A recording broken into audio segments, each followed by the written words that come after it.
guys, and welcome back to my channel. Today I am going to be talking about my trip to California. Now this video I think is going to be long, so if I was you I'd pause it now, go make yourself a cup of tea and then come back because I have a lot to get through. I've actually split it into two videos though, but they will both be going up at the same time, so you can watch them both one after the other. I'm going to be talking about, this is part one, so I'm going to be talking about basically how I organised my trip, and then part two will be about what I did, the places I went and what I saw, all that kind of thing. So yeah, I will link part two below. But anyway, let's get started. So as I said, this is part one. It's about how I organised it. I went to California for 4 weeks, most of July, a little bit of June, and I went to, I've only been back 2 weeks, but literally it feels like a lifetime ago. So I was like, I better make this video before I forget everything. And I will say also, if you have questions about anything that I'm talking about, because I will miss out stuff, like I can't go through everything, just leave a question below and I will definitely get back to you. Yeah, so anyway, I'm going to start with flights. We flew from Edinburgh to LAX, and we had one stopover in Philadelphia. Now, booking flights, we did it through Flight Centre. They're like a travel agent and they're really, really good. I don't know why I always thought, but I thought that travel agents were always more expensive and like just a bit of a rip-off, like, you know, online is always cheaper, like why go to a travel agents type thing. But I'm so wrong. Like, I used Flight Centre to book my flights when I went to Rio, which was like a couple of years ago, so I knew that they were good and like to use them for doing California because they're just so helpful, and basically they do get you the best deal because they've got all their suppliers, and if you find it cheaper online then you can tell them where you're seeing it cheaper and they can go back to their supplier and blah de blah de blah, and they're just so helpful. Like, I don't go into the travel agents, I just phone them because it's Flight Centre. We don't have one up here. I live in Inverness, so we don't have one in Inverness. And yeah, so Flight Centre, I will leave the details below. They're really, really good, really, really helpful. I got help from a couple people, but one girl in particular who booked our flight and booked a couple hotels for us, and she was just so helpful. They send you your like booking references and your tickets and everything just over email, and it's done for you. Like, you don't have to worry about it, it's just done. Because honestly, booking flights is one of the most complicated things if you're me anyway. So yeah, our flights were £700 each. That was a return, as I said, Edinburgh to LAX with a stopover in Philadelphia. I don't mean a stopover like night, I just mean like we changed flights in Philadelphia. So yeah, the flight was fine. We flew with US Airways. They are like British Airways equivalent, like American equivalent of British Airways. And yeah, they were fine. They weren't great. It's not the best airline I've ever flew with. You know, like, it's pretty basic, I would say, for an international flight. But, you know, it was fine. Like, we weren't, like, you know, aiming to fly in luxury. So that was fine. Okay, so I just want to touch on visas, because for America you do need a visa. Even if you're just a tourist, even if you're just going for 1 day, literally you need a visa. It's called an ESTA visa. Don't ask me what that stands for, but you just type it in to Google and it'll bring you up the site and you apply that way. You just fill in this like really short application. It's really, really easy, and it's not as if you're going to get rejected unless you're like a terrorist or, you know, a bad person. So, you know, you don't worry, like, don't think you're not going to get a visa, because it's just a tourist visa, and it's just for 12 weeks. Like, it gives you 12 weeks in America. If you need longer than 12 weeks, then you've got to it is much more difficult. You've got to like apply for a visa, and I think you have to go down to London for like an interview and all that. So, you know, it's a lot more difficult. But 12-week visa is called an ESTA visa. It costs $14 and it lasts for 2 years. So do bear that in mind if you're going to America, that you will need that. I don't know if you need it if you're Canadian and things, but definitely if you're British, you do need the ESTA visa. Okay, so accommodation. By the way, if I'm looking down, I've just got lots of notes and I don't want to miss out anything, so just bear with me. Yeah, accommodation. We stayed in 6 different places over the 4 weeks that we were there. We stayed in LA twice. We stayed, first of all, in the Beverly Garland, which was a really nice hotel in North Hollywood.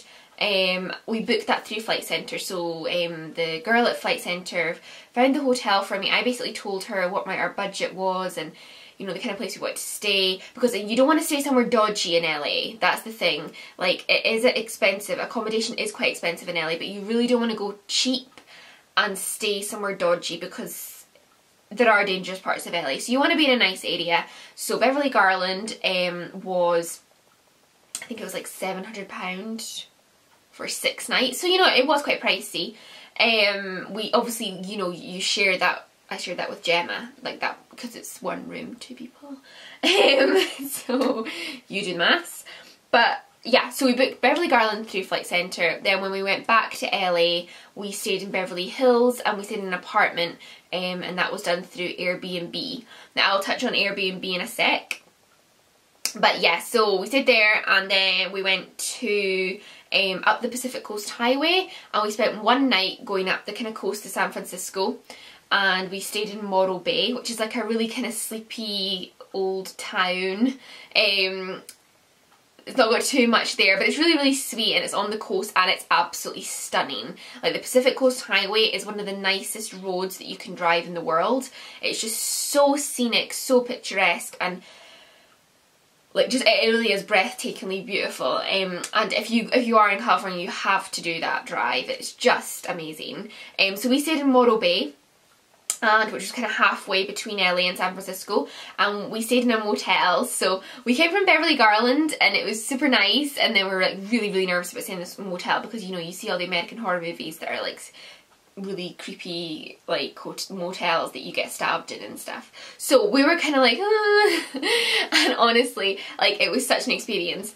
Oh my god, we called it, I can't remember the name of the motel that we stayed in, but we called it Audrey's because our room had a big picture of Audrey Hepburn in it, and it had like chandeliers, like really old-fashioned chandeliers in it. This sounds like more luxurious than I'm describing, believe me, it wasn't luxurious, but it was just really weird decor. It was, we were like, what the hell?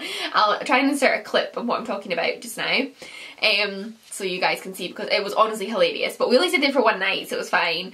And then we made our way up to San Francisco. Now in San Francisco we stayed in an apartment, and again I booked that through Airbnb. We actually stayed in Oakland, which was just outside San Francisco.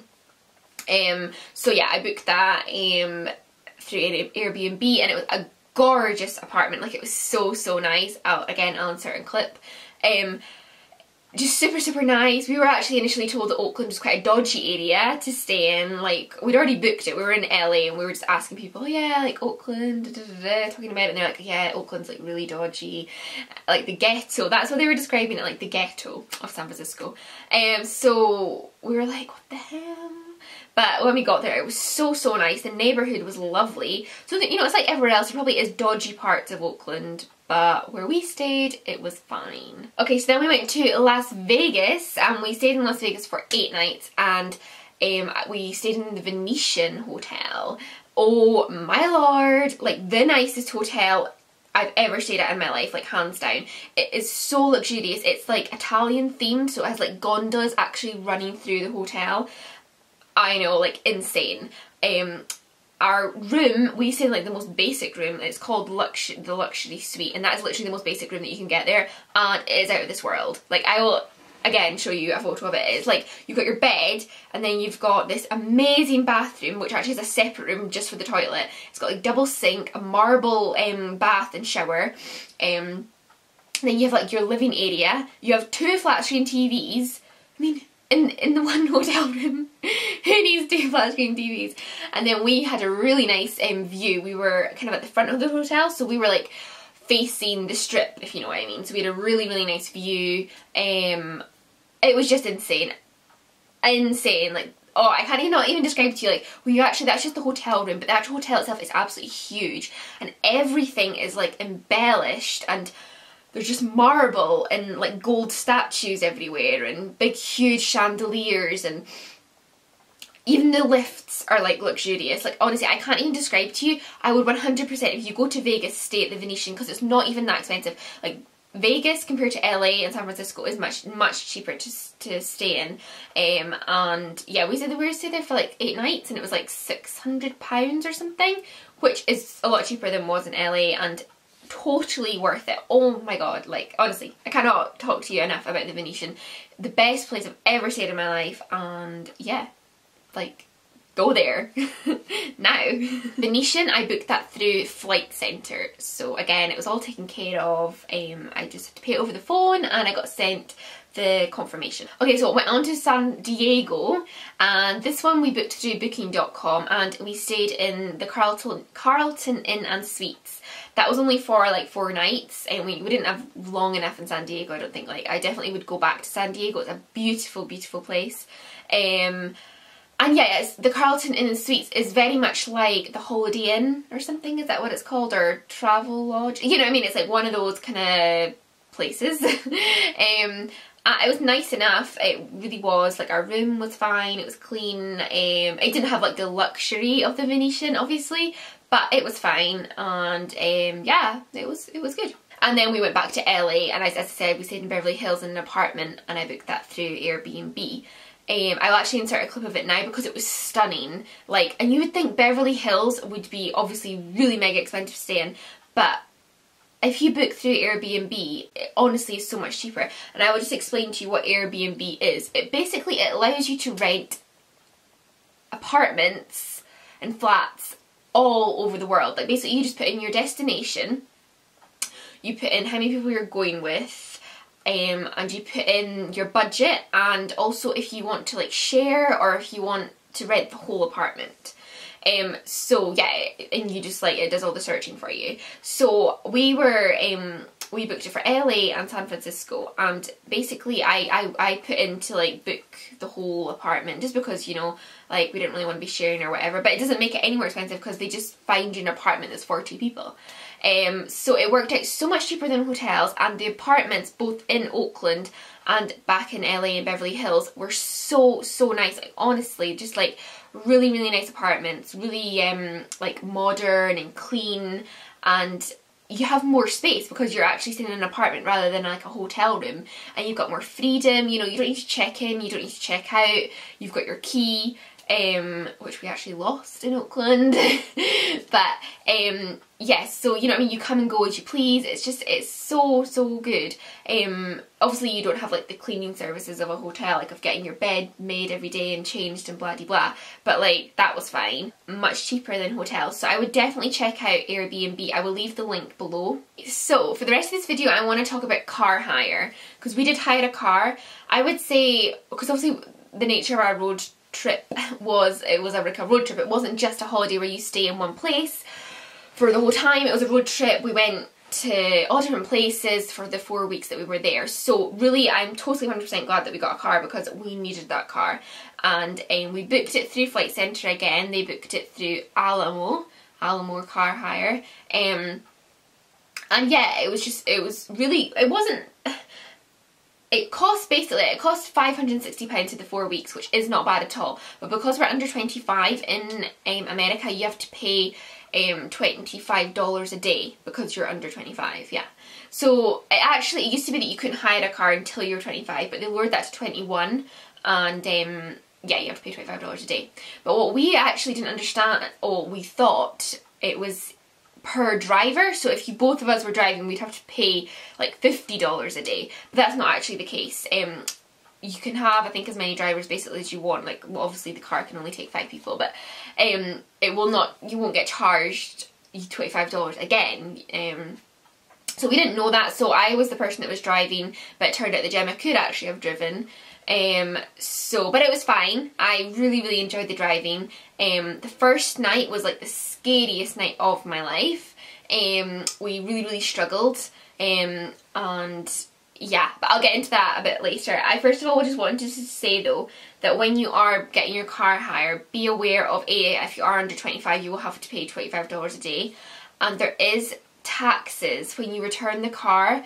You have to pay like gas tax and airport tax, and we had no idea about this. So, and that was on the last, like, obviously we were returning the car, so we didn't have much money left by that point, and we'd spent it all. So we were like we did not know about this. But yeah, so definitely be aware of that and look into that and make sure you know exactly what you have to pay at the end of your trip. Also with gas is super cheap. It was $37 to fill up our tank, and that was a full tank. So like so cheap. Which is like, that's like £22. So like, you know, £22 in the UK would never get you a full tank.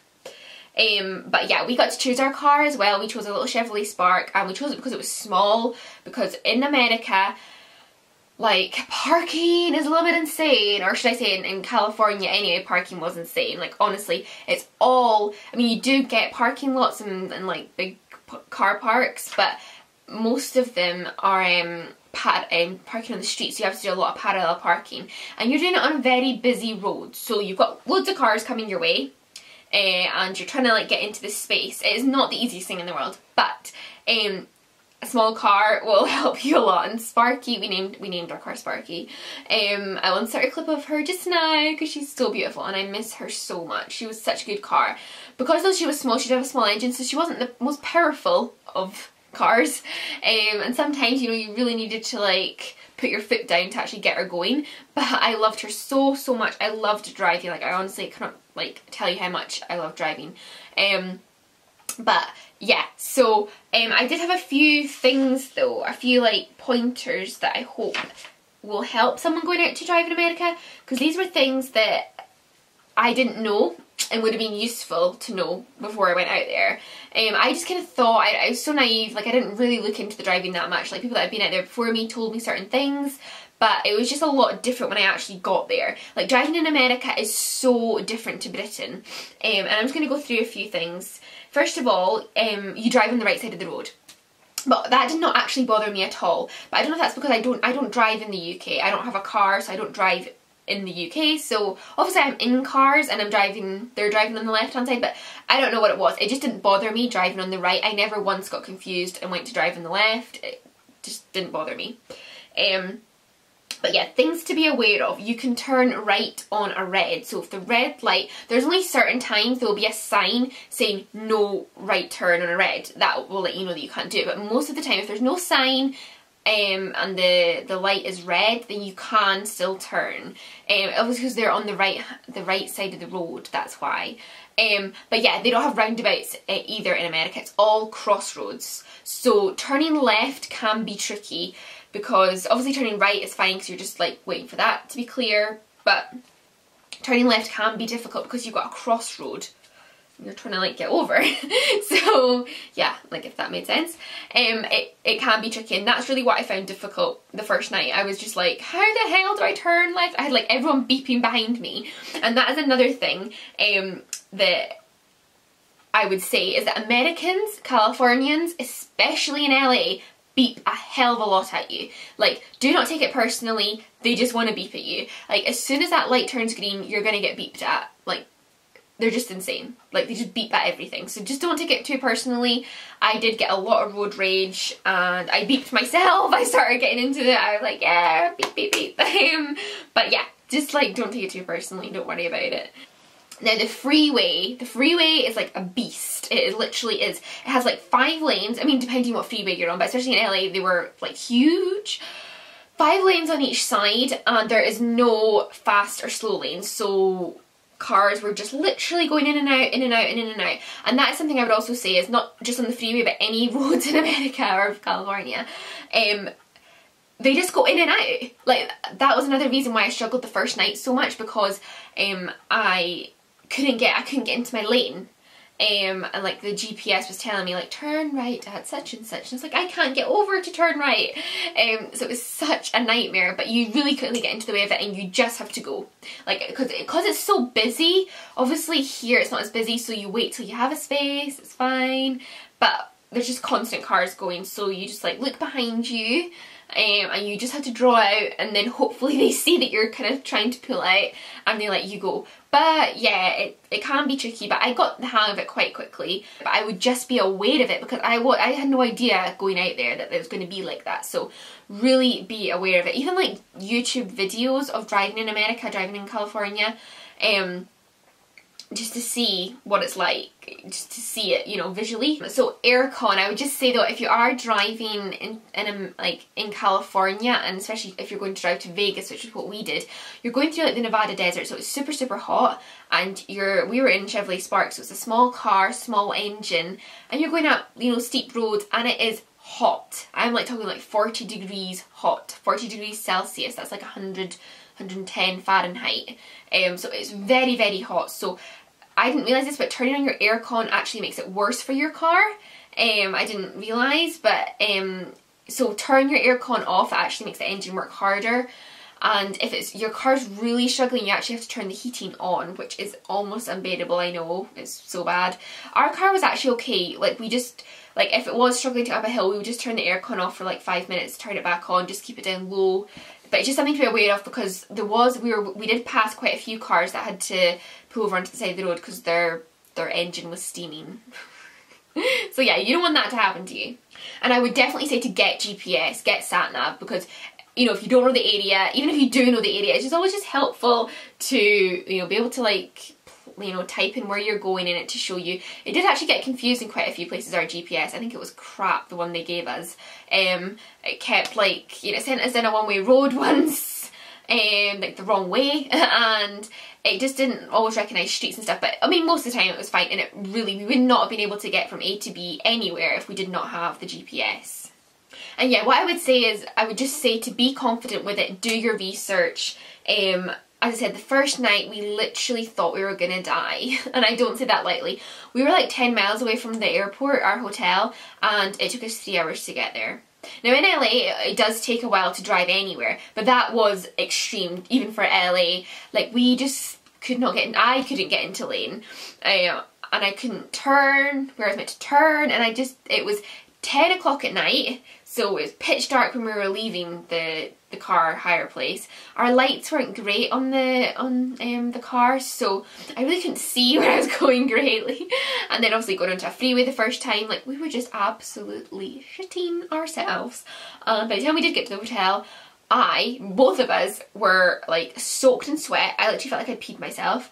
Gemma couldn't even get out of the car because she was that like traumatized by what just happened, and yeah, it was just so petrifying. But the next day, oh my god, I was so scared, but the next day was so much better. We went to Santa Monica and it was daytime, and I just got in the car and I don't know what happened, but it was fine, and from then on out it was absolutely fine. So just that one first night was the, like, you know, really, really bad. But what I would say to you is you do have to be confident. If you're not a confident driver, not that I was a hugely confident driver because I haven't even driven in the UK, but I don't know, I just thought I can do it.